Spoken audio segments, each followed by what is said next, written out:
We have our special guest, Trent Shelton's in the building. What up? What up? Tonight, you know what I'm saying? Clap it up. Clap it Appreciate up. it. My boy Trent. For those of you that don't know Trent, man, Trent is an amazing soul. Former NFL player turned motivational speaker. Yep. Is that the term that people are using still? Motivational speaker? Yeah. You sound a little disgusted by that a little bit.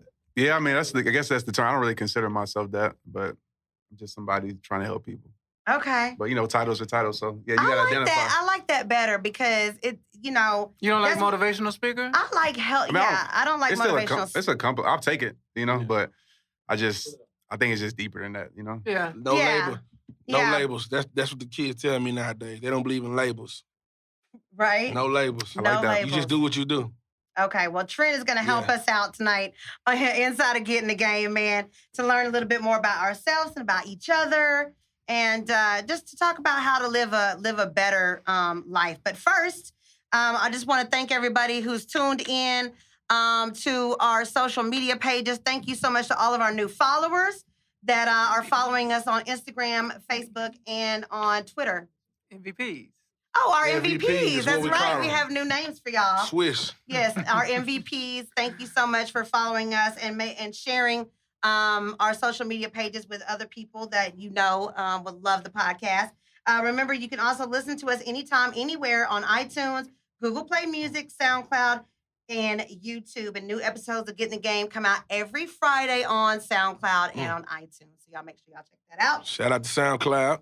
Yeah, shout out to SoundCloud. Now, a little bit, we got to get into a little bit of the news that's been going on around the internet this past week. It's been a lot of, not a lot, but it's been some very interesting topics. I think we'll start with one of the main topics, which is Rob and Chyna. Last Wednesday, Rob took to his Instagram page to air out Chyna's cheating ways and his extravagant spending habits with his baby mama. Now, he took a few L's. I appreciate his honesty, though. I mean, he told how he spent over $400,000 on jewelry, $16,000 on her rent. She now has a Ferrari and a Lamborghini, thanks to Rob Kardashian. Oh, no. And, of course, her body surgery was courtesy of Rob Kardashian. Oh, no. And the weekly party packs that was delivered to her house that consist of cocaine, alcohol, ecstasy, and more. Is that in a rider? Is that a rider? That sounds like a rider, doesn't it? She just got booked. She just got booked, man.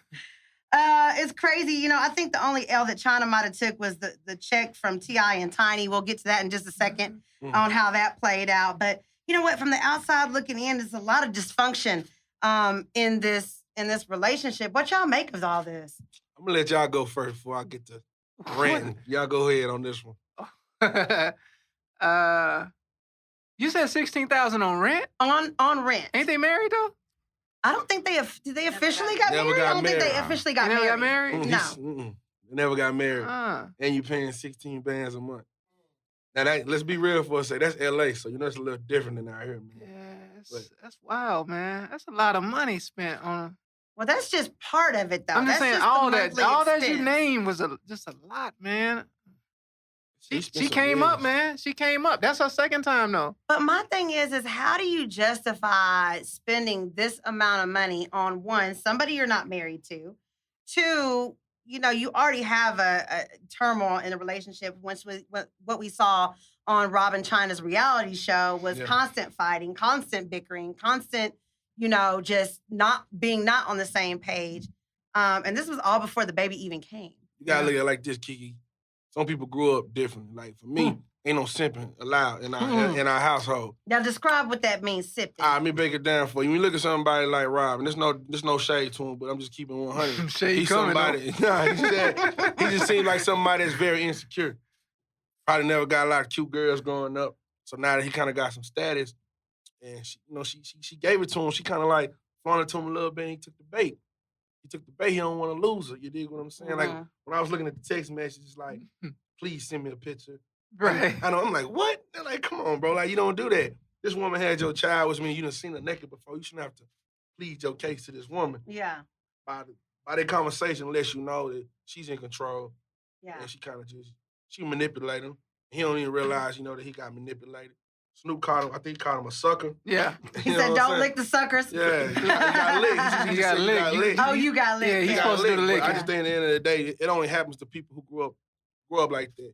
He just seems like he had never had a real father to kind of coach him. Well, I Dealing think with women. Rob was still young whenever his Father father passed. passed away Right. of cancer.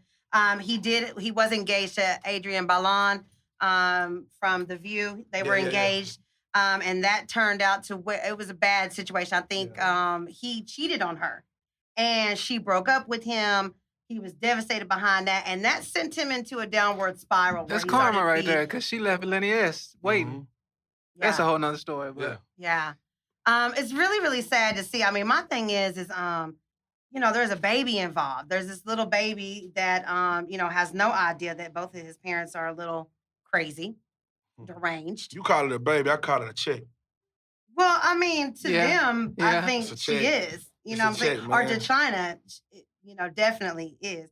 But I mean, Trent, you see people that are not in the right spaces at the right times for the right reasons. What do you make of this relationship? Well, at first, didn't he? Because he was beefing with his sisters, right? Mhm. Did he do Yeah. that to get back at them too? Well, I get with think- China. I think he was upset because they didn't embrace her the way he thought they first. should whenever they first got together. Okay.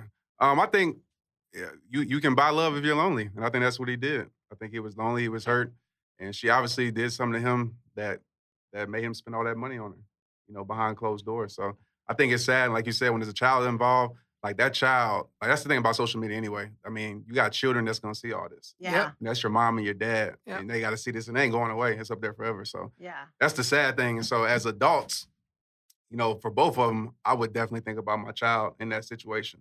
Yeah. But I mean, who It's knows? like It might be neither of 'em fatigue know. ratings too. it's like neither of them So- are thinking about the child. Nah. Because they both are just making it. Rob is just out of line with all that he's doing. He's very, very emotional. He's out of line. And then China, with the whole restraining order spectacle, Yeah. Yeah. She was on TV too, right? Yeah, Good she Morning was on- America. She was on Good Morning America the other day saying that she was, quote, devastated with Rob posting her nudes. When did Time out. hold on. Go ahead, bro. When did attorneys start posting legal, information on Twitter? As far as China's lawyer. Yeah, her legal team was hashtagging like they colleges and put up a statement stating about, what are they calling that? Slut shaming. No. No, it's porn. reverse porn. It's No, reverse porn. reverse? Revenge. No, not So- revenge. Yeah, revenge porn. Cyberbullying and reverse porn. Something about Revenge reverse porn? Revenge porn. Revenge Oh, bro. porn. Revenge yeah. porn. I'm old, bro. I don't even know what cyberbullying is. But all this shit was online. Like I thought that was confidential information that you took care of in the court of law. I didn't know you was going online making Twitter posts and Instagram posts. Well, China's attorneys. lawyer held like somewhat of a press conference. and ended Good Morning America. Is that for the world or is this for the two individuals? it's to gain public, like how public opinion is really how we right. define somebody as guilty, innocent. It's like you get the public behind you to feel sorry for you. By the time you get in front of that judge, the judge gonna probably sway your way. Ain't no different with the whole Bill Cosby. Yeah. We thought he was guilty before we knew any of the facts. Right. Just because so many women were coming out Yeah. with the same story after white, like he did it. Right. It's just like they trying to build their public opinion. On one hand, it's a good lawyer. On the other hand, I'm the type of person I don't want all that attention. Like you Mhm. said, because the kid gonna suffer. Yeah. That whole family's confused. Well, because You know what I'm at the saying? present time, she has a restraining order against Rob. He has Dream most of the time. But now I don't know how that's going to work out with Dream going back and forth between them. Is that even an option? Nah, he still got. I read this on internet the other day. Was saying that they still got joint custody. The restraining order is basically so he can't keep posting her pictures out. Right. Right. That's what it is. It's like a restraining on like what the information you can release. Well, Rob has Rob Shapiro Mhm. as his lawyer, the famous lawyer that got OJ off. That's what his daddy. So, Yeah. Another one. so I'm sure that this will all be taken care of rather quickly if Shapiro has anything to do with it. But yeah, I think it's just crazy, when love turns into an opportunity type of relationship. I mean, I don't think it like- was ever love though. she said that she was asked on Good Morning America, did she ever love him? Did She has to say that though. She said yes, she did. has to. She loved what came with him. There you Yeah. go, man. She didn't love that man. Rob was just a good guy, man. He got hustled. That's all it is. I think even with a dad, like, you got guys that are just like that. They just good guys, man. We can call them suckers or whatnot, but he's just a good guy and he got taken advantage of. That's all it was. He should have known better. Like, and of course your sisters ain't gonna rock with her like that. They just seen her with Tiger. You think they just finna just, okay, y'all messing with my brother now? Cool, let's hang out. Let's go to Playhouse. No. Well, in China, this is the thing, that China and Kim were really good friends prior to. They were like BFFs. Yeah. So, I don't know where the breakdown happened. Yeah, until it turns into family. That's just like anything. Like, if I got a homeboy and we cool and then you trying to shoot at my sister, of course it's gonna be a different kind of dynamic now, because that ain't what it's been. Like, what do you mean? Like, no, you ain't finna do that. And it's the same thing with them. That's their baby brother, right? Yeah. Yeah. The last Kardashian. Yeah, he's the only boy. Yeah, so I don't expect them to really embrace her like that. They know what she's about. Yeah, I think they knew that going in, and that's why they didn't, embrace her. And look where we at now. I was very surprised that Mama Jenner didn't come to the rescue and stop it. There was reports that she did try to stop it, but it was already spiraling out of hand before she could even, say anything about it. But I would say the best thing that could really happen now, to be honest, there was a Keeping Up with the Kardashians episode where Kris was wanting to have another baby, and obviously she's too old, so she was seeking a surrogate, one of the daughters, to carry a child for her. So I say, dream goes to Kris Jenner.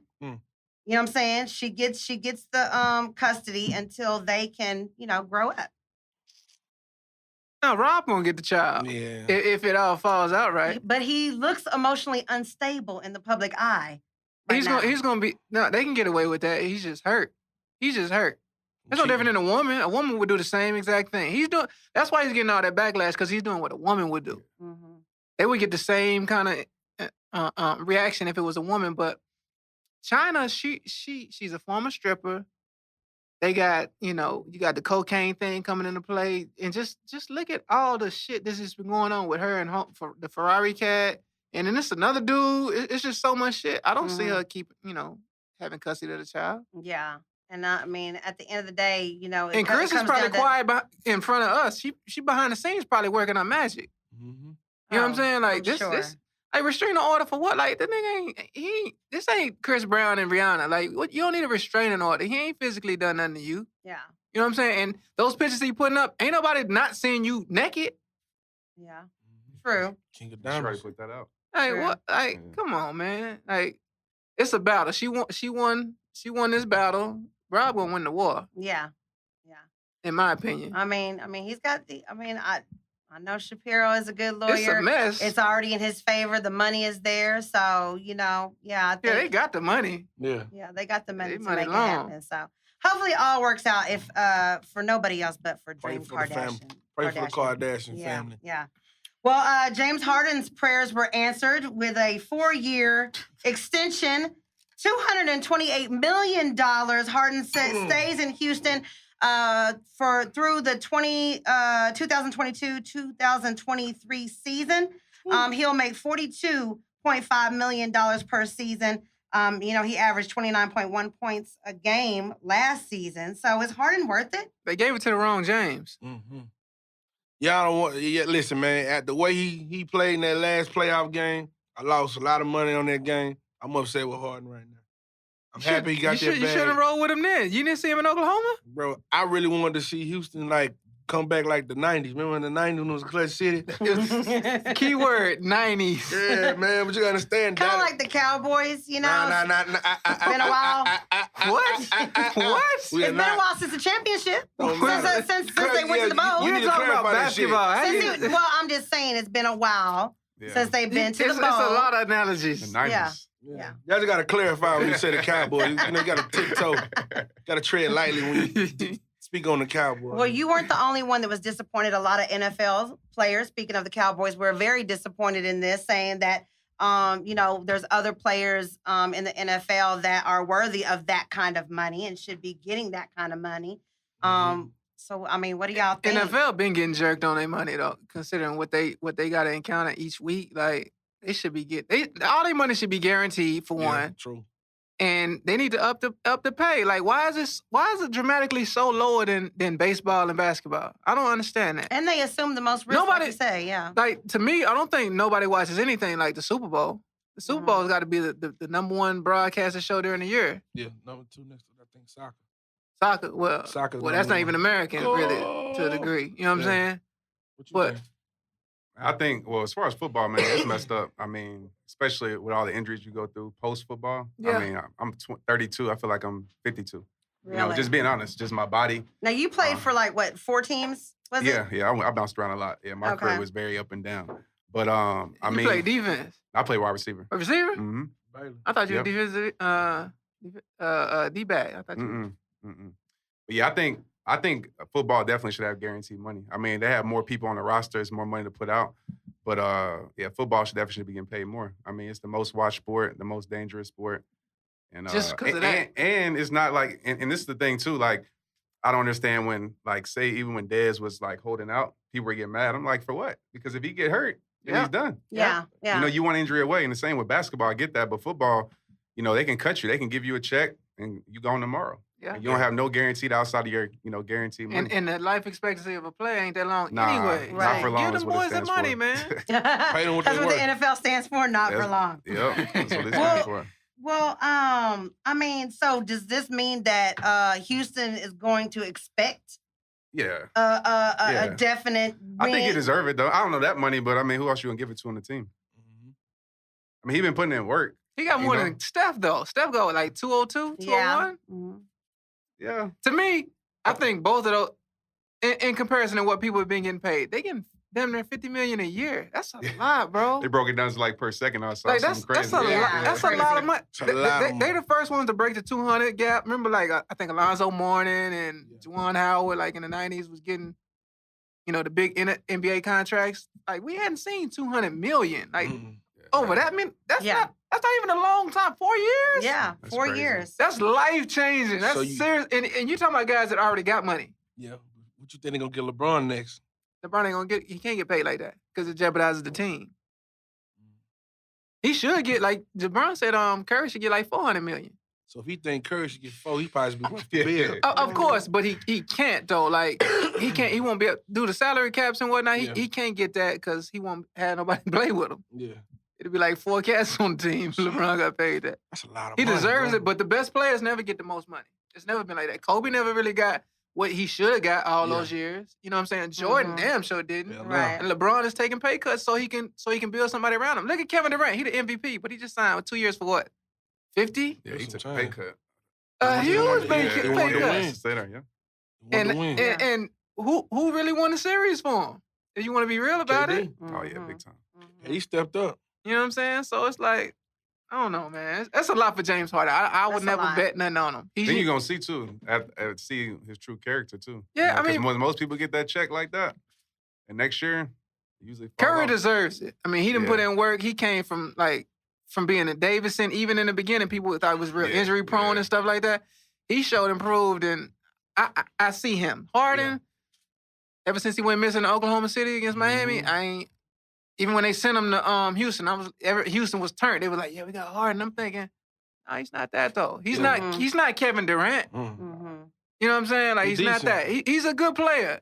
And we're gonna see how the Chris Paul situation. I think that's gonna mess him up. But So I may be wrong, but I thought there was rumors about Carmelo Anthony going down to Houston. Is that? I seen that. Yeah, I don't think that's a good idea. He definitely need to go somewhere else. Maybe San Antonio. Carmelo got the curse to me. He kind of like Allen Iverson. He's so unconventional. Like, it kind of wrecks the flow of another team. Like, AI was like that. AI was like my favorite point guard, but it just never worked wherever he went because he shoot first, pass second. He's a point guard. Yeah. That really don't work. Maybe in today's era, he might work because that's the nature of Russell Westbrook, Steph Curry, James Harden. These are guys that actually score. When Iverson was playing, it wasn't really like that. It was still he was still that transition coming from like Stockton and all that, where you pass first. So, but even then, it was unconventional. Carmelo, he's a true scorer. So he can't, I mean, who's going to get the last shot when it's him and Harden? Harden, because Harden's he make gonna the bring it money. Bro, you make the money. You make the shot. Harden's gonna bring the Harden's gonna ball take up, that so he's ball. gonna take it. Yeah. Mhm. And it's gonna be a problem. And even that, can they beat Golden State if Melo goes there? No. You don't think so? Hell no. We got Melo, Paul. It got to be Harden. LeBron and two other stars to beat them. Yeah, you're gonna have to have LeBron in the You got mix. to. Mhm. You're gonna have to. Yeah. Coming out the West, I don't see it though. So can anybody beat Golden State in the West? I think if San Antonio make the right moves, they possibly can. They disciplined, man. They got a I good thought they were squad. gonna get Chris Paul. They should have. It seems like they might, because they're an older, aren't they kind of like an older team? Like, Not so really, much because now. Leonard is like he young. A lot of those Okay. guys, Tony might be, or Tony and Ginobili are the oldest guys, but they got a good system and a yeah, good team. they're very consistent. They're disciplined. They're like Yeah. they're like the Patriots. Mhm. They're very disciplined. Yeah. So I don't know. Well, we're gonna see exciting things coming up in the NBA season next season, man. So we'll have to see if James Harden is worth this $228 million. Ain't no hater, man. Get your paper, dog. Get your paper. I love to have that contract right now. Okay, that would be dope, man. But hey, we'll see what he does with it, man. Shout out to our special guest. I want to just, for those of you that are just joining us, Trent Shelton is in the building again. You know a lot about sports. You played him and whatnot. Was that, and like I said before, you do a lot of motivational speaking right now. And somebody just hit us up on our Facebook page who is familiar with your... Take it off. Sky is wanting you to take off your shirt. Sky, no, we're not gonna have Trent That take is off not- his shirt. that is not This is the a pod. married man. This is a married man. Yes, not- no, we're not gonna be doing any nudes. Okay, This is not Howard Stern. It's Yeah, not that this kind of is- motivation right yeah, now. not that kind of motivation. But definitely, motivates people. And we've had a couple of people on Facebook say that they've watched your videos and you've been a real motivation to them. How much of that was born early in childhood?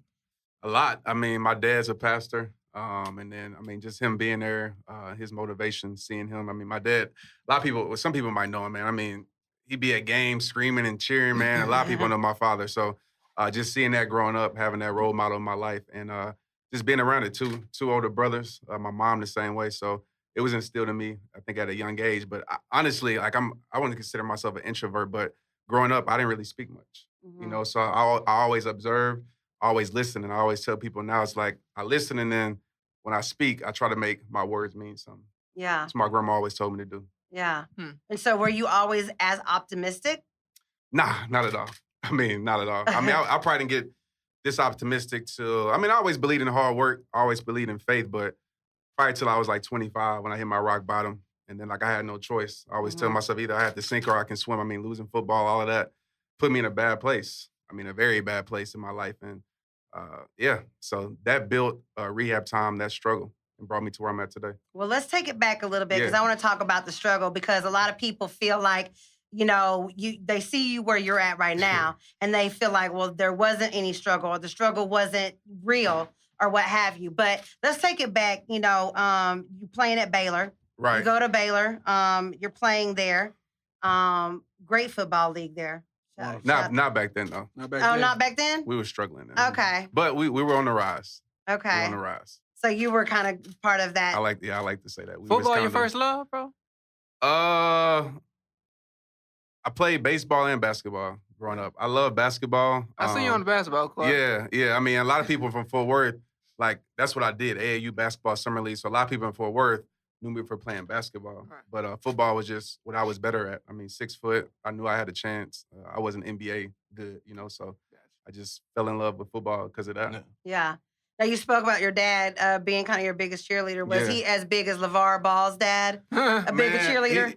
He's not as outspoken like that. As far as like, I wouldn't say arrogant. I like what LeVar is doing. I think he's putting Right. a lot of pressure on his kid, but at least he's supporting his kids. Right, right. But my dad definitely at the games.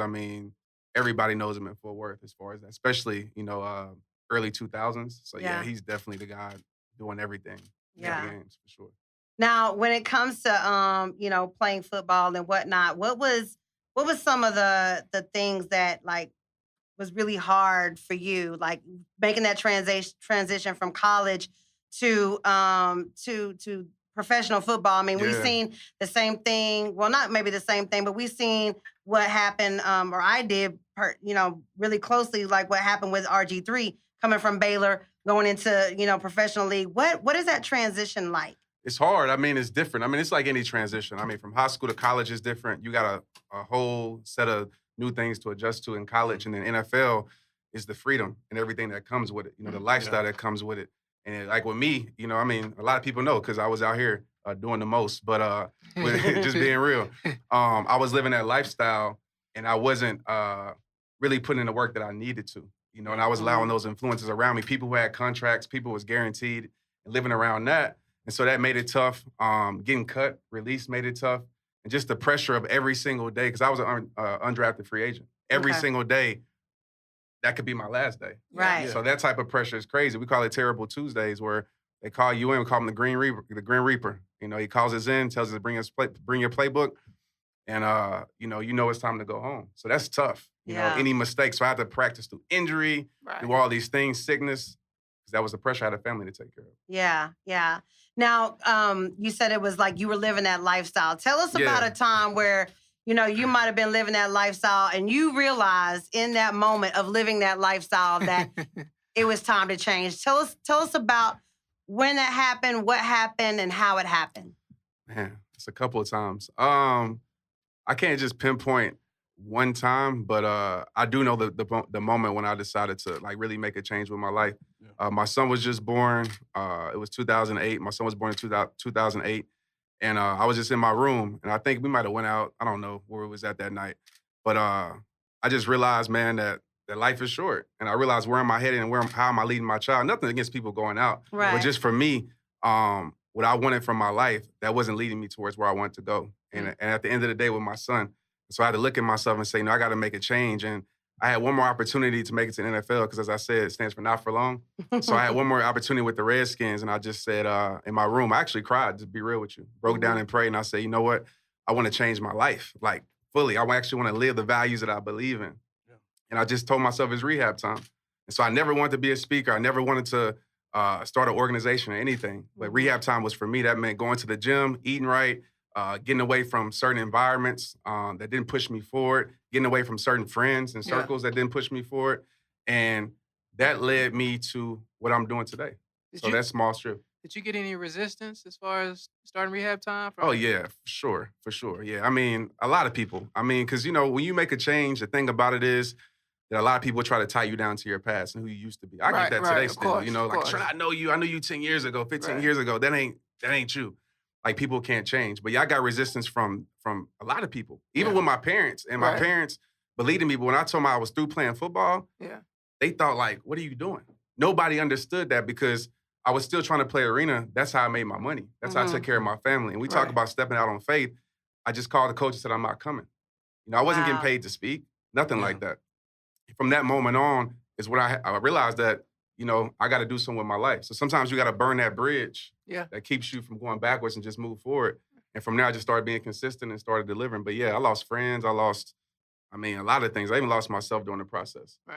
Yeah, I remember that transition because I remember that was pre-Instagram and all that. Twitter was around. Yeah. And I remember the posts and everything. And then, you would hear the chitter chatter like, is it for real? And my thing is, I didn't know much about you like that, but I knew your father and I knew he was a pastor. So I was like, maybe it's, maybe that's the influence. Maybe that has something to do with it. You know what I'm saying? Like, you can't just dismiss it. You know what I'm saying? But I can imagine, man, NFL player, you was lit. You was lit out here, bro. Yeah. So we had throwing parties, everything like that.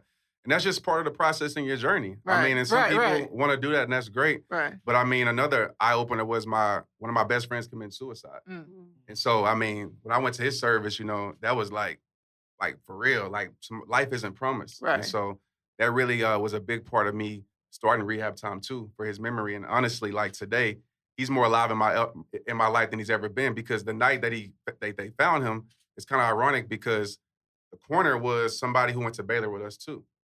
And she called me. And the night they found him, I was out partying somewhere. And so that guilt just set in. Like, dang, I wasn't there for my boy, things like that. And it's nothing I could have did. Right. But that made me realize, what am I doing with my life and what do I want to do with my life? Right. So, Yeah. That's crazy. Because it can change in an instant. Yeah. You know what I'm saying? You never know. Like, R.I.P. to Fat Al. I just went to his funeral this past weekend. And, somebody that's so full of life that you see that, is doing great things and having fun and, taking care of their family. And all of a sudden the next day it's just gone. Gone. So that's definitely, eye-opening in any regard. Now, was there a time though, during the process of you doing kind of your own program, your own rehab time on yourself, was there ever a point where like you didn't even really know what you're doing, you just kind of went through the Yeah. motions, and what did that feel like, and how did you push through that? Yeah, I mean, I guess, like I said, the reason was never to be where I'm at today. Right. And so throughout that journey, it was ups and downs. And anybody watching this, the journey is not perfect, but it's all about progression. And I had setbacks. I had times where I said I would change and I did something I wasn't supposed to do. Right. But I learned from those mistakes. And at times I questioned myself, like, why am I doing this? I look on Instagram and seeing everybody else or Facebook, having fun with their life. And I was smiling for the camera, but dying behind the scenes, even when I was still doing rehab time. Mhm. But I had to just remind myself of where I'm heading and what I'm trying to do and my Right. mission and my vision and just get closer to God, honestly. But yeah, it's definitely been times where, I doubted, I slipped and things like that, but I always got back up and pushed myself forward. And so for you, rehab time was just being a better person. That's That was it. the end goal? It wasn't, it was really to save my life. Like, honest, just being real and raw. Mhm. Like, suicide crossed my mind. Just being real with you. Yeah. I didn't care about really living no more because you got to think about it. A lot of athletes go through this. Yeah. Like, they seem, we all seem tough, but we all have silent battles that we deal with that nobody knows about. Right. You know what I'm Yeah. saying? And so as an athlete, and it could be a rapper, it could be somebody who works at a job. Like, when that's over, like, what Yeah. do you do? That's Yeah. all I knew my whole Yeah, entire right, life. right. So what do I do now? Yeah. Mhm. So I thought my life was over. But as you can see, I guess now is that it really was just beginning my true Mhm. purpose for my life. But Right. it's a tough process. And that's one of my goals is to put programs in the colleges and high schools to show them that they're more than their sport. And even when I talk to kids now, I mean, it's good to be, you want to pursue rap, you want to pursue sports, but it's also cool. Like I'm an author, I'm this or I'm that, a radio Right, person. right. There's so many lanes that we can Right, choose from. right. Yeah. And I just like to open that box and expand people's minds, especially the youth with that. Yeah. Did you say you quit football to go do this? Yeah, pretty much. So I was not the NFL, but I was still playing arena trying to make it back. Yeah. And so it's crazy because every time it was a league called the UFL. I don't know if y'all Mhm. remember I remember that league. that. Yeah. So I got signed to play in the UFL. As soon as I got signed to play in the UFL, the team folded. The whole league shut down. Wow. And so I'm like, what's up? Like every time I'm making a step, it's like It's like a sign though, right? exactly. And so I was still holding on to it because who would I be without it? Right. And so yeah, I was supposed to go to New Orleans to play for the Voodoo, but and it's crazy how things come full circle. 'Cause I just spoke here Saturday at Oakland Bible Fellowship Mhm. at their men's conference. But that's the spot where my friend Jonathan Evans, he asked me to come speak at his church. And I was like, man, I don't want to do that. I was like, man, you know how I'm living? Like, he's like, man, Trent, I see something you don't see in yourself. Like, come do it. Come talk to the kids. And so I called my coach and said, hey, can I come Saturday? He's like, yes, that's fine. The event was on a Friday. At that point, I knew I didn't want to play football no more, but I was just scared. Right. Yeah. Went on stage, just to make a long story short. I forgot everything I prepared for. I got stage fright. But at that point, I just said, God, use me. Hmm. And like literally, if you ever spoke in front of kids before, you know how hard it is to speak It in is front of very kids, hard. right? Yes, yes, I've done especially that. teenagers. Yeah, you know? they don't play no games. And You know what I'm saying? I spoke in front of them for 5 minutes, which seemed like 2 hours. And when I got off the stage, that's when I made those calls. I called my coach, said I wasn't coming, called some friends, called my Yeah. parents, Yeah. and I just quit. So that was the moment for me. So it took somebody seeing in me what I didn't see in myself. Right. Right. Yeah, yeah. Well, we're going to go to Facebook real quick. We have a question from Michelle King who says, I'm a teacher. How would you suggest telling fifth graders how to choose your friends wisely? Some do not understand how to leave certain friends behind. Any words of wisdom? Yeah, for sure. First of all, tell them to watch the Friends video. That might help them a little bit. I did a spoken word that really attacks that. But I'll say the main thing is, first of all, you can't make somebody accept what you're saying, especially as kids. But one thing you can do is plant seeds in their life. You think they might not be listening, but they are. But I would just focus around values. And so when I see a kid, I ask the kid, what do you want to be? Well, they say, a football player, whatever it may be. I'm saying, well, what you're hanging around is not going to get you there. Period. Mhm. And I'm gonna say, as you get older, those friends that you think are your friends, not all of them, but some of those friends, they ain't Yeah. gonna be there at your rock bottom. They're gonna be there at your struggle. And I Mhm. tell people, look at values. if the values are different, friendship and relationships are not gonna work. Yeah. Period. Mhm. And so I would just instill that in them. It's nothing over the top or too hard, but just tell them look at the values and just keep planting those seeds, and hopefully one day those seeds will grow in their life. I think we all, have had people in our lives that have said something to us and left an impression on us that we take for the rest of our lives. And you don't know it at the time, but that comes back to you over and over and over again. For me, it was teachers.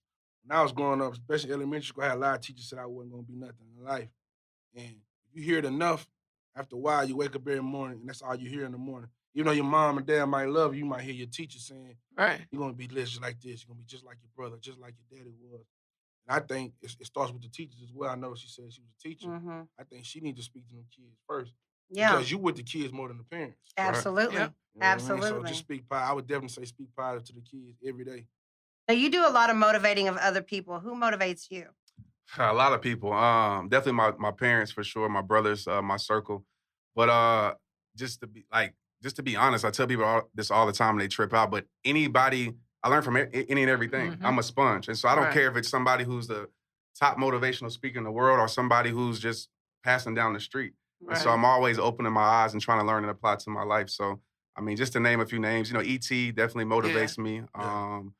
Tony Robbins motivates me. Dr. Evans motivates me. So, I mean, so many people. If you're any story you're trying to put in life or any motivation, any positivity, Yeah. I'm taking it in and trying to learn from it. Yeah, yeah. No, that's dope.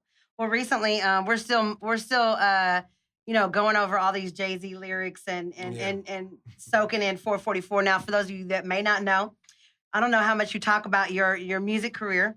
Yeah. But Trent had a budding music career for a short amount of time. I remember he used to bring the CDs. He's like, Kiki, I got a hit. Yeah. That was my brother.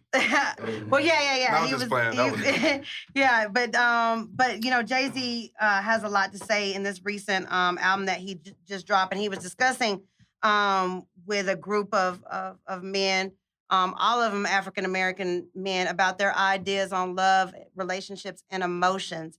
And it was I was watching it and I was like, dang, this is ironic how much, especially Black men, are disconnected from their emotions. And how they don't even really they don't grow up understanding what love is, or have an idea of what it is, or are taught, about love and relationships. So, I know you talk to a lot of men, you talk to a lot of, people, period. But for the men that you talk to, do you see that disconnect? Do you see that emotional disconnect? And if so, why do you think that is? Yeah, I definitely see it. I don't know if it's like even with the Rob situation, right? I mean, he comes out and he's showing that he's hurt, he's showing that he loves China. And what's the first thing that happens to him? People tear him apart. Right. And so I think as men, we're taught, at least me growing up in an all-male household besides my mom, we're taught, me and my brothers, we loved each other, but we hardly ever said it growing up, or we didn't hug and do things like that Right. as Yeah. family. Right. But, so I think as men personally, I think it's just the stigma of how we grow up and how we're taught to be tough, to hide into this shell, to not show emotions and things like that and keep everything in. And so I think the best way to change it is be true to yourself. What you're feeling, let it out. Of course, if it's in a positive way. But if you love somebody, show it. Period. You know? Yeah. Let me ask you this. This is a curveball question for you, man. How do you feel about the male figure being in the household? Because for me growing up, I know you grew up with your dad. I grew up with my dad. I used to kind of get criticized in the hood Yeah. about being the only one who got a daddy. Mm. How do you feel about father being in the household? Do you think it's a positive thing, a negative thing, or do you think it doesn't really make any kind of difference? I think it's a positive. But it can be a negative if the father is not a positive role model. Yeah. And then as far as like the turnout, it depends on the kid. Yeah. You can have one kid that grows up in a household like that I wouldn't say use it as an excuse, but they don't become nothing because their father was nothing. Yeah. Then you have another kid that looks at their father and say, I don't want to become that, and they become something because their father was Right. Go either way. So, so it depends on your Yeah. perspective and your mindset, but Yeah. I feel like the dad should definitely be there. Yeah. And that's one thing that happened even with my son. He was born out of wedlock. I'm now married to his mom. But that was one of my things, I wanted to be there for my son, whether we were together or not, Right. because I wanted to have that influence and see, what a man looks like. And so, yeah, I definitely think it's positive to have a man in the whole See, that's the household. difference. I think a lot of Black men have an issue with showing love because they weren't raised by a father to know how to show that love. So Mhm. you really just going out there just free falling. You don't really know how to, and then we get the stigma with our mother. We want our woman to be like our mother. You know what I'm Yeah. saying? Because Mhm. we're kind of playing that daddy role at the same time in the household. You know what I'm saying? So Mhm. that's probably a lot of the reason a lot of black men don't show that type of love. They weren't taught that. Yeah. You know Yeah. what I'm saying? They didn't see that. So And even with that too, I mean, even think about on that same level, even with relationships, right? Like that's why a lot of relationships, I wouldn't say fail, but you don't have an example of a relationship that is. right, You know what I'm saying? You don't know how to love a woman, or right, a woman doesn't know how to love a man because they never seen that. right. And so we go through a lot of trial and It's error. all one-sided. Exactly. Mhm. Yeah. Yeah. I think it's just, I think it's just really, it's really sad that, that couples, like black couples, cannot. It's like a disease. It's like they don't believe in marriage. They don't. Some black couples don't think that it works. One thing that Jay-Z said in this, it was the 444 footnote. So if y'all get a chance to look at that, please do. And he was just talking about how he wasn't taught like um how to be married to a woman. Didn't understand that, he thought, okay, yeah, we're just gonna have the wedding and I'm supposed to be here and I'm supposed to provide for her financially. Right. But, emotionally, again, Yeah. there was a disconnect. Right. And but and they were talking about like some of the frustrations between like, how black men, of course, have society that's kind of on on their neck or whatnot, but at the same time, trying to provide for the family and just, all of these things that's coming at them, and then comes home to, maybe not a successful, partnership with their spouse or what have you. So, I mean, how do we change that? How do we start taking the dynamic of, being in a relationship with each other seriously?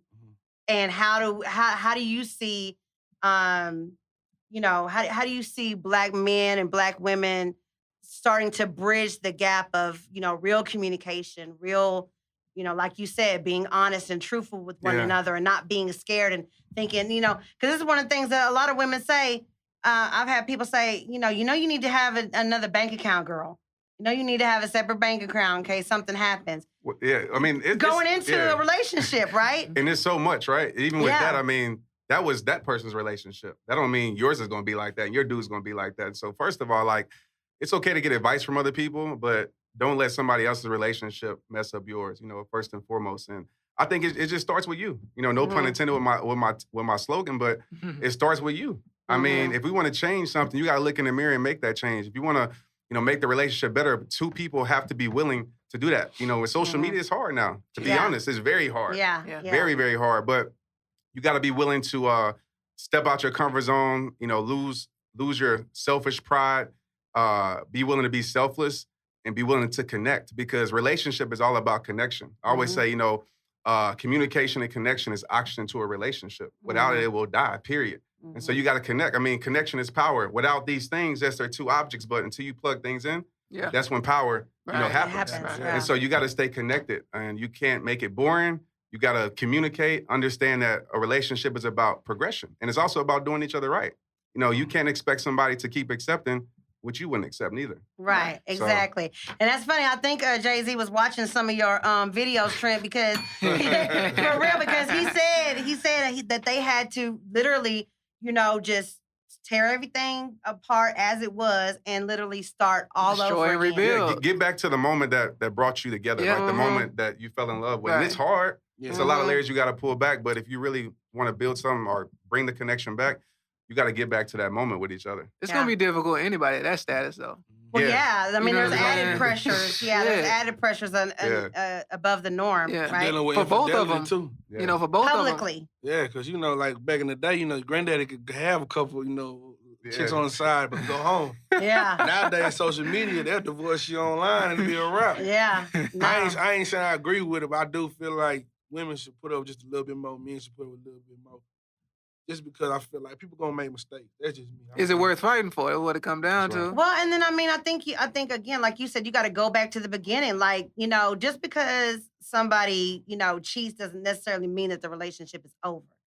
You know what I'm saying? I think that there's a lot of stigma there that, oh, if he cheats, then it's over. Well, you find out what made him cheat. Like, what is the root of the problem? Like, what happened? And it may not necessarily be on the woman's part. It may be on his part. Women consider emotional cheating.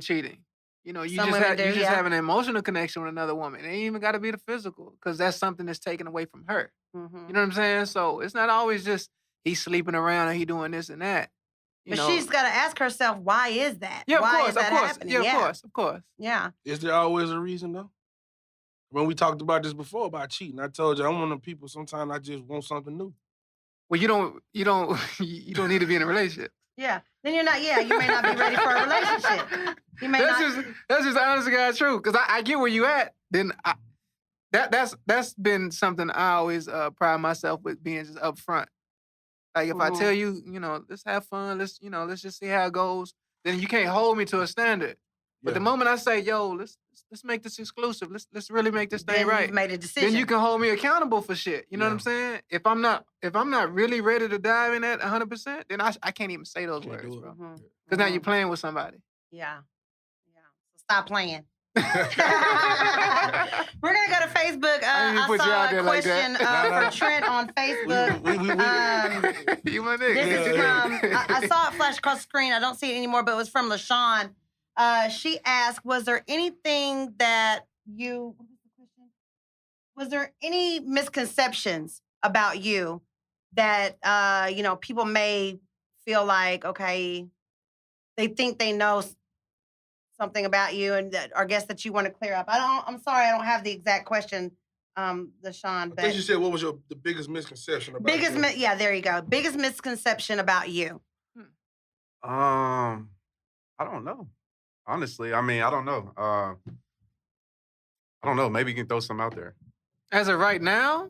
Or getting started, maybe? Or So, LaShawn, if you're listening, can you reposition your question, and we'll come back to you. Reposition your question and be a little bit more, be a little bit more specific. I can speak on one. Okay. I think like now, I see this a lot. Like even with my videos, and I tell people all the time, like I have a huge male audience too. And so a lot of people think like, oh, your videos, you're just making it for girls to get girls. I'm like, what are you talking about? For one, I'm married. For two, I've been did that back in the day. That's corny. And so all my messages, if you listen to them, I'm not the guy. And there's people on social media that tailor that. I'm not the guy that's ever going to tear down a man or ever going to tear down a woman.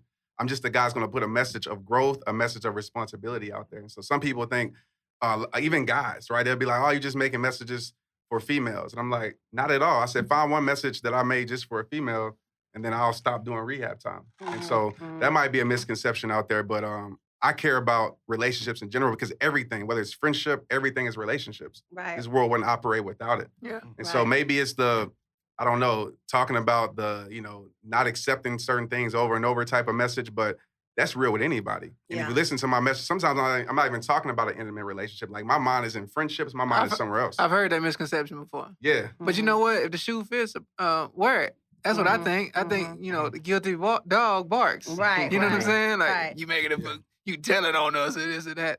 No, it goes both ways. Yeah. I've told men too, because I have just as much men in my inbox that love my messages as women do. What are they saying? Like I'm curious. Like as men? Like as men, what are some of the things that they're concerned about? The same thing women are, pretty much. I mean, it's a lot of infidelity happening. It's a lot of getting treated on their wrong. part or their significant others? Like women, like especially now, women have turned. I'm not gonna say turn into men, but I mean they're just as they do the same things. Especially more open. But another thing is just appreciation. A lot of men don't feel appreciated, and it's a lot of different love languages. So a man might be putting in work, might be working, doing all these, doing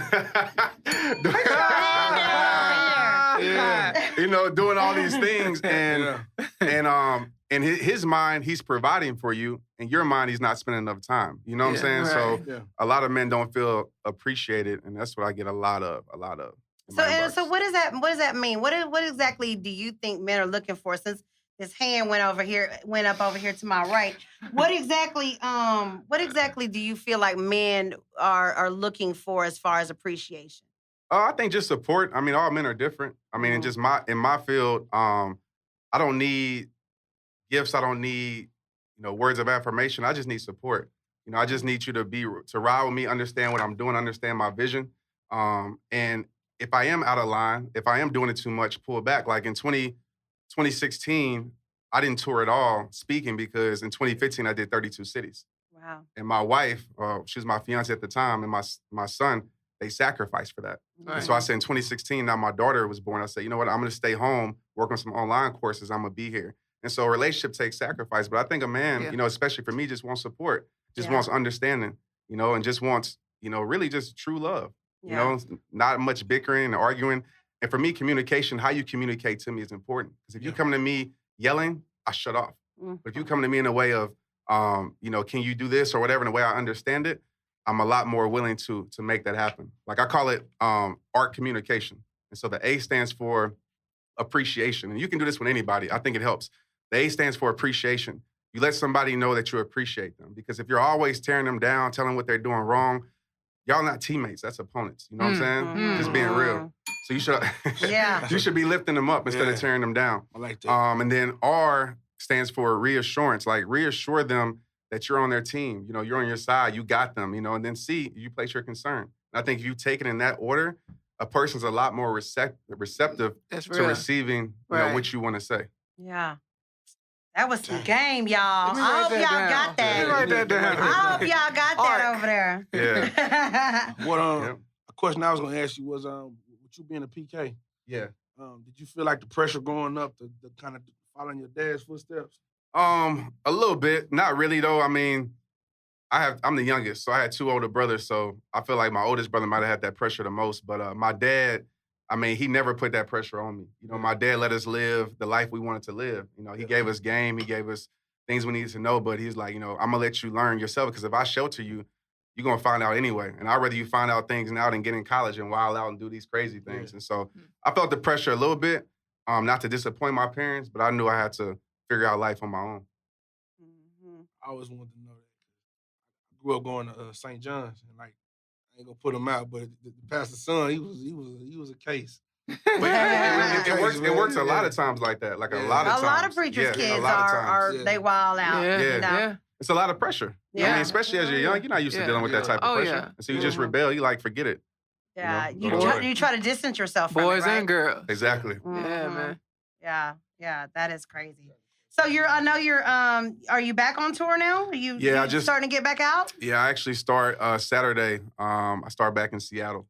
And so Okay. from there, New York, we're doing about 15 cities. This time I'm not like when it was in 2015, we did like almost like a music tour. Like we did 3 cities a weekend. It was just way too much. Like I was drained, just to be That's a real lot. with you. Yeah. You know, meeting because I would stay and meet everybody. Like that's Yeah. just who I am. You know, tell Yeah. everybody thank you. Right. And so this year we're gonna do it as we get these dates and get these venues and secure the venues how we want them. Not just because sometimes you have a date, you put it out there, and you got to just settle for any venue because you got to make it happen. Right. Yeah. And so it's a lot cheaper, honestly, a lot more profitable business wise, and it's a lot more easier on my life because I don't want to be away from my family. Because I just feel like, just me personally, I grind and work hard for them, but I don't want to be a success to everybody else and not a success to them. my Yeah. family. Right. You know what I'm saying? Yeah. Yeah. So I'm trying to take them on the road. My wife isn't working, so trying to just bring them with me and have my son, my daughter's too young, but have my son experience it, Yeah. Just Yeah. understand it. Yeah. So how does this work for you? I mean, you go around the world and you're speaking and Yeah. whatnot, and then you get home. Yep. You know what I'm saying? And some of the things that you might have spoke about, you're trying to implement in Right. your own household. Right. Does she ever be like, okay, turn it off? Okay, I don't want to hear that right now. Yeah, she's definitely like will say, don't put the rehab time on me. She doesn't do that often, but Yeah.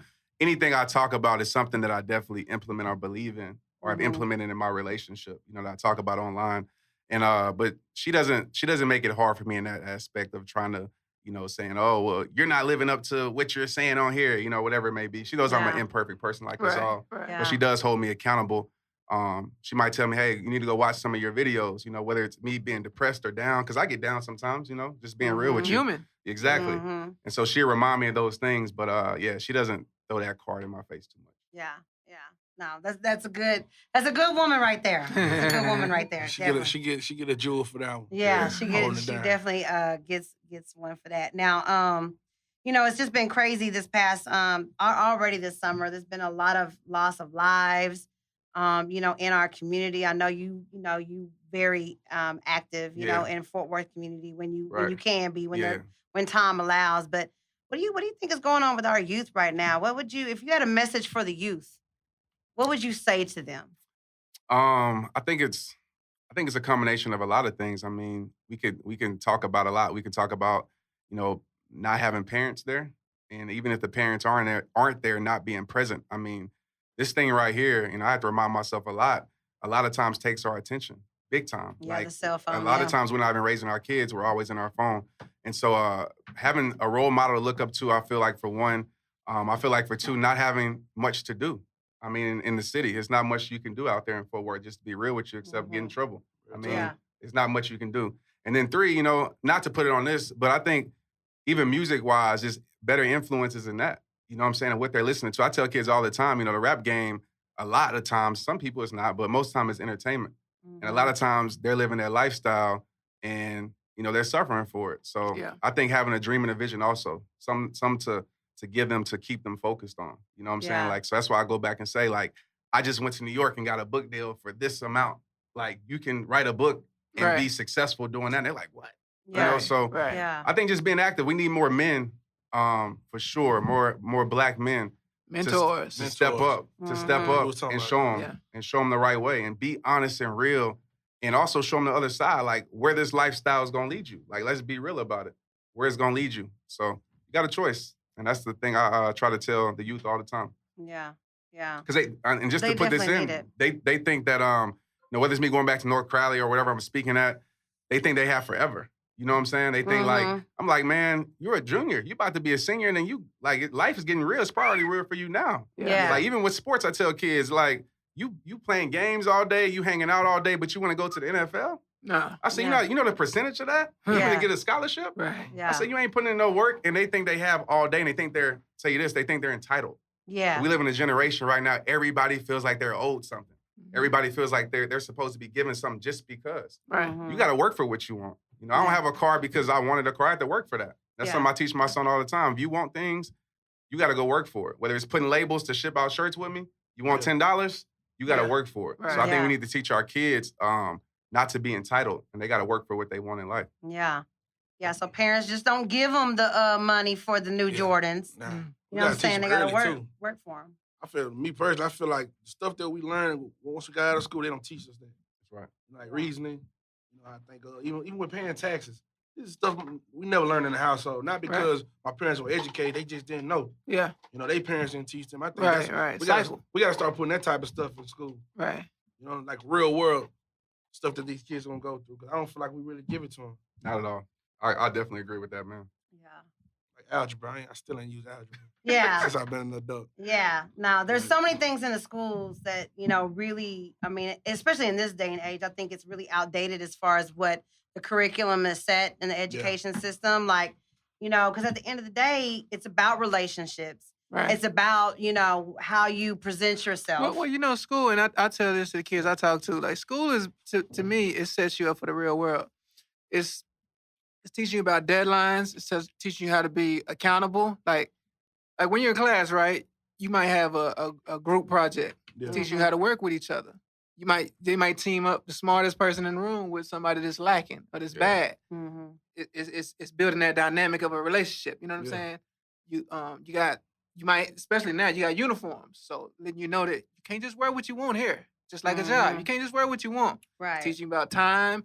Your teacher, it's like a supervisor. Someone you got to report to. Someone you got to respect. So I think that is the basis of school to me. Yeah, you Mhm. got a lot of classes you're not going to use this stuff, but it's teaching you how to retain information and apply it. Just like in a job, they're going to teach you.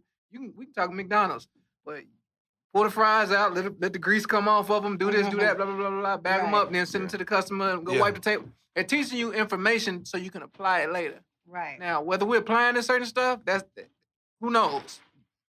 Depend on the career route you go. That algebra might work if you was trying to be an engineer. You rap for a living, so all you need to know is count 16s. Yeah. You know what I'm saying? Yeah. But I honestly think it just depends on what your school district is too. But you're right, the taxes and things like that. I mean, it's conspiracy me coming out, but I think a lot of that is to keep the system in place.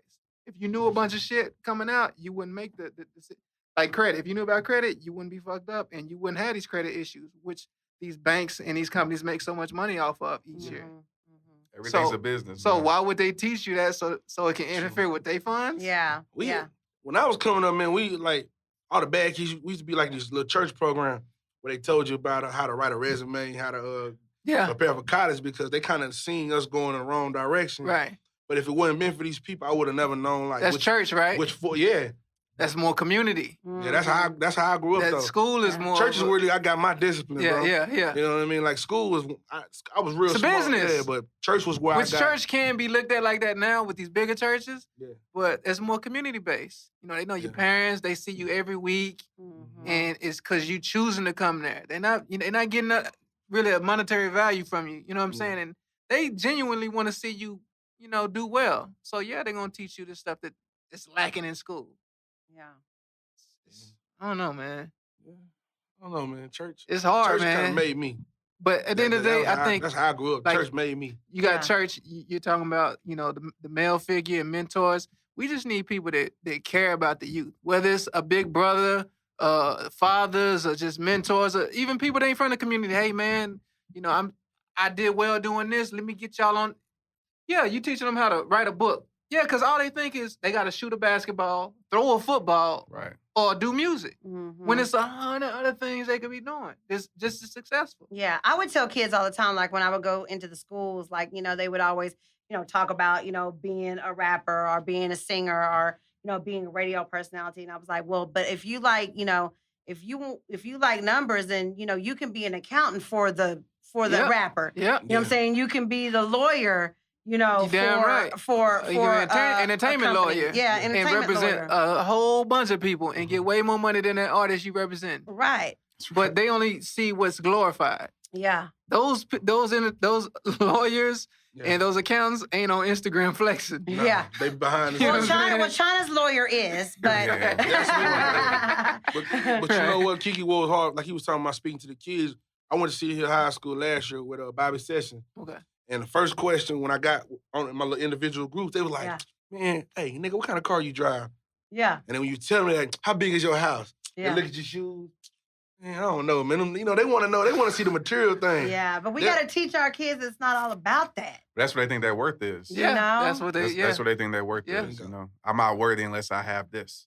You know what I'm saying? Or social media, unless I have this many followers, I'm not worthy, especially now with kids growing up. That's all they think about. But now it's not only kids, but it's grown-ass people that feel unvalidated because they don't have the followers. They don't have the likes, There was like a meme going around of like, somebody that was like, I guess was about to die, but was holding on because he was trying to see how many likes they were going to get. I mean, it's just crazy. Like, it's crazy that we're in that type of society that we need to be constantly validated several times a day in order to feel worthy about themselves. That's the gift and the curse of technology, man. Yeah. When I was a kid, we ain't had no phone. Yeah. You had to go pull up on somebody to see if they was home. Yeah. See if their bike was outside. Skills that is teaching kids growing up now. Like you don't go outside, and even with my son, I'm like, go outside, like get off the video game. Like, you don't even know what to do. But I can't, even in this crazy world now, it's hard for me to just let him outside and play because I don't know what's gonna happen. So he don't know about going to his neighbor's house or his friend's house and going to knock on the door and just saying, are they home? Let's go outside. Yeah. We don't see pick up football no more outside. Yeah. And that's even like a different subject with athletes now, like as far as development. Like you don't see pick up basketball outside no more. Yeah. And so kids, every communication is through technology. So now when kids ask a kid to stand up and speak, they're gonna be like, I don't want to do it. I'm fearful to do it. Right. Because they're not used to actually having communication with people. So that's another thing I try to teach kids, like, don't be afraid to speak. You can't be afraid to put out what you believe in and ask for what you want out of life, period. Yeah. But I mean, technology is here to stay, so just gotta adjust with it and learn how to disconnect at times. Do you feel like though, through your speaking engagements and meeting people that, that problem and kind of being antisocial is the norm now? Do you see that a lot with people? Like, the thing I see most of is depression, anxiety is like at an all-time high. I see that so much now.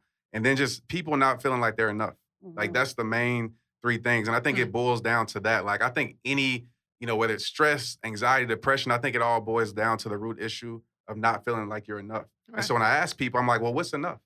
Like, what are you measuring your life off of?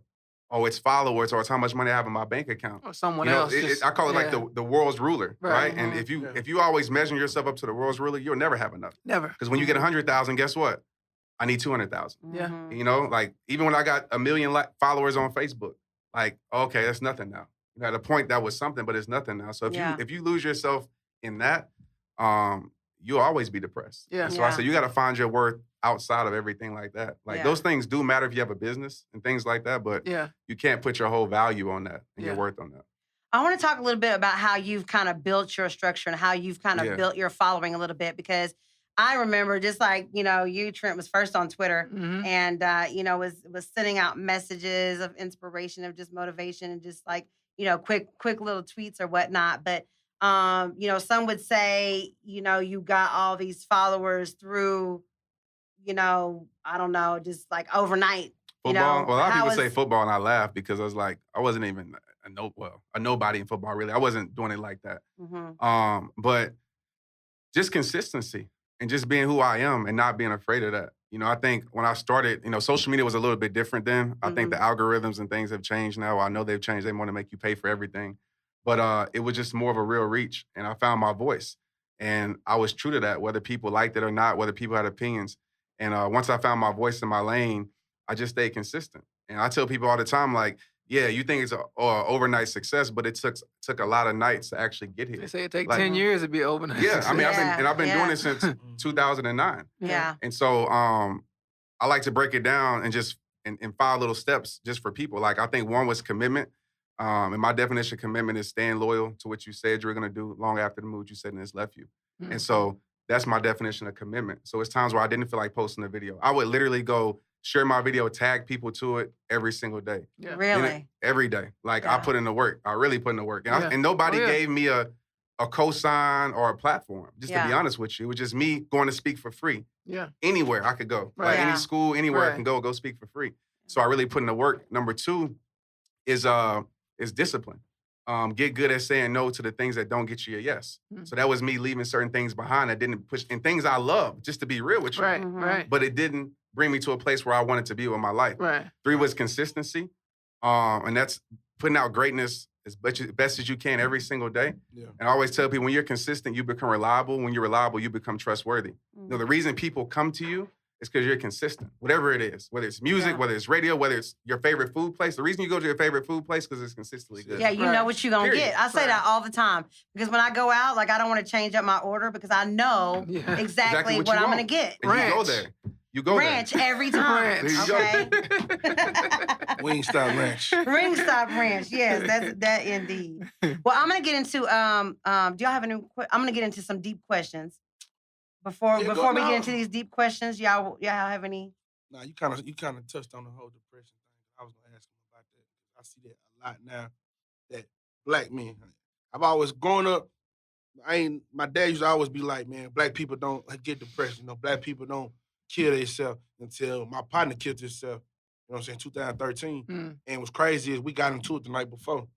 So like the last conversation that we had in my text message to Marcus, last conversation we had, I'm cussing at him about why y'all didn't tell me I was going out. That was what the conversation was. Wow. And I done had partners get killed before. I done had partners, you know, just naturally dying. I never been emotional. That was the first time I ever was emotional because I never knew DeMarcus was going through what he was going through.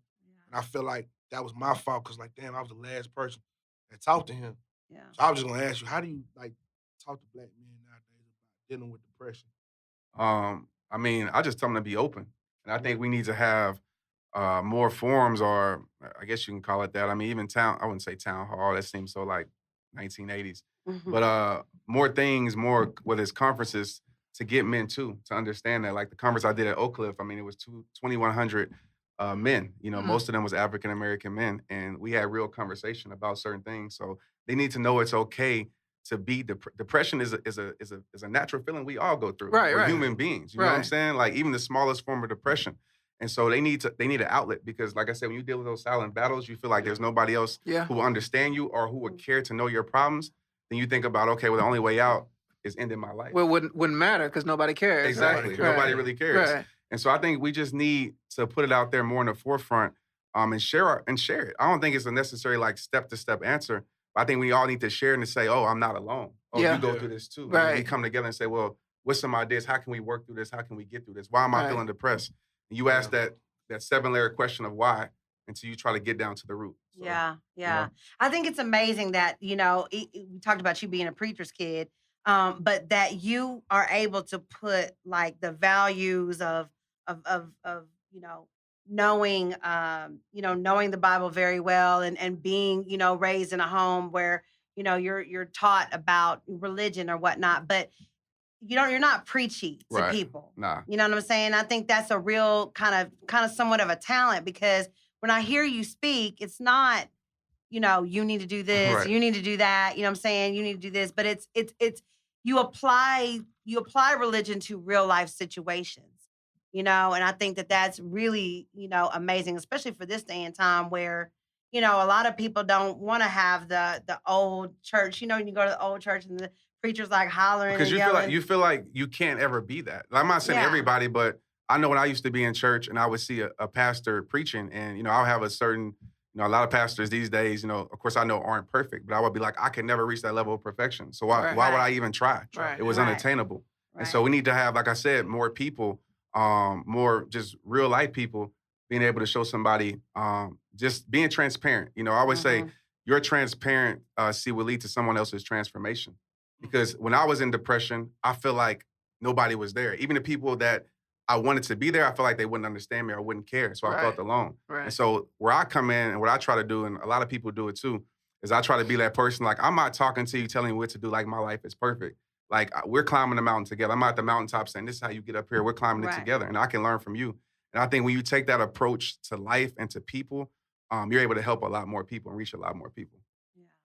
So yeah, just be transparent with your life. Yeah.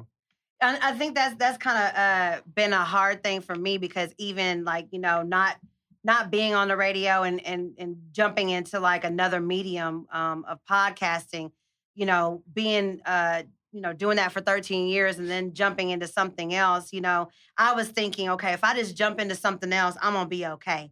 You know what I'm saying? As long as my mind is busy and I'm working and I'm, using my talents for what, God gave them to me to do. Right. But still, like you said earlier, there was still that longing of, but this is what I've always done. I need to be over here doing this because it's familiar. Right. And being scared of the unfamiliar and taking, a different approach to, whatever it is that you want to do. So I think I say that to say, like, you can feel kind of depressed in that moment, because you're kind of like in between. You're like, okay, this is what I know I can do. This is what I've been doing, but now I'm doing something else. I'm doing something different. And, you may have it all planned out exactly how you want it, but there's still that uncertainty there. Change is scary though. Yeah. But it's necessary. Yeah. Outside your comfort zone is where it takes place. Right. And I think and I'm not telling people don't have a dream or a vision or an end goal. I believe you should have goals in your life. But I think sometimes we're so focused on the destination that we get depressed if we're not getting there. Yeah. You know what I'm saying? Like I should be there now. And then you're not realizing you're so focused on looking forward, you don't realize how far you actually came. And so that's something that I have to tell myself a lot. Like, I'm like, wait a minute, like, look at all the lives that you're helping. Look how far you came. Look how you made it out your struggle. Like, success to me is attempting to do, what God has called you to do, period. Whether you fall, whether you stumble, to me, that's success. It's success in the attempt, not always the accomplishment. Right. You know what I'm saying? Like, so I just feel that. And I think more people need to understand that and stop being so hard on yourself. It'll happen on God's time. And as long as you're moving forward, you'll eventually get to where, God needs you to be. And that might not be where you want to be. Yeah. Because I didn't want to be here, just to be honest, not here physically, Yeah. but, with RehabTime, that wasn't what I wanted to do with my life. I mean, I wanted to rap, I wanted to play ball, but God had a different plan. Do you still think that this is exactly what God has you doing? Do you think that there's more? I think it's more in this, but I know for a fact I'm supposed to be doing this. Like, it's a piece in my life, and I do it, and it's all God. Like, I don't even understand it, honestly. I'm like, why are people watching me? Why are people I don't understand it. Yeah. And so that's how I know it's God, leading my life. And so It's fearful at times, though, just to be honest. It's a Yeah. lot of expectations. I mean, I open up my cell phone and my message on Facebook, I got 1,000 messages every single day about people needing help.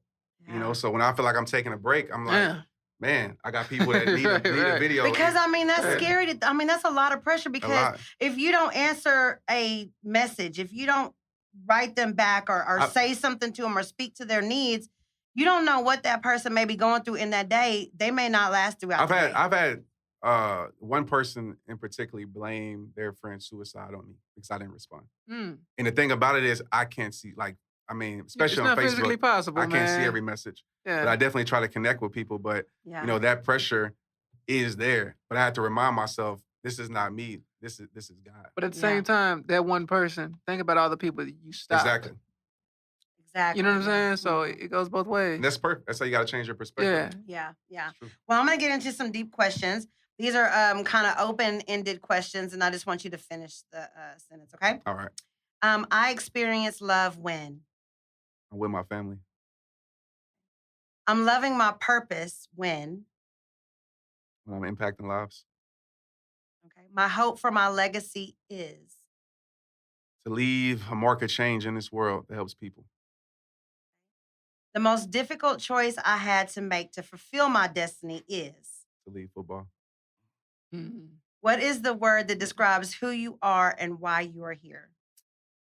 Impact. We talked about this earlier, but again, what inspires you? Everything around me. What is the lesson that has taken you the longest to learn? Trusting God. Let that marinate for a second. Yeah. I believe. Just say it again. I Children believe. are our future. We all have a purpose in our lives. Okay. All right. I got one. The best team in the NFL is. Not the Dallas Cowboys. Oh, Trent, you I've been wanting to ask you that the whole go down to time. North Crowley and get his shit just wanna stripped. know, man. He gonna pull up and cry. They gonna Nah, but look, look, I grew up a 49ers fan, like with T.O. and Jerry. When T.O. was with Dallas, I liked him. And then, but I really don't have a team. When he went out there and disrespected the star and everything. I was actually at that game.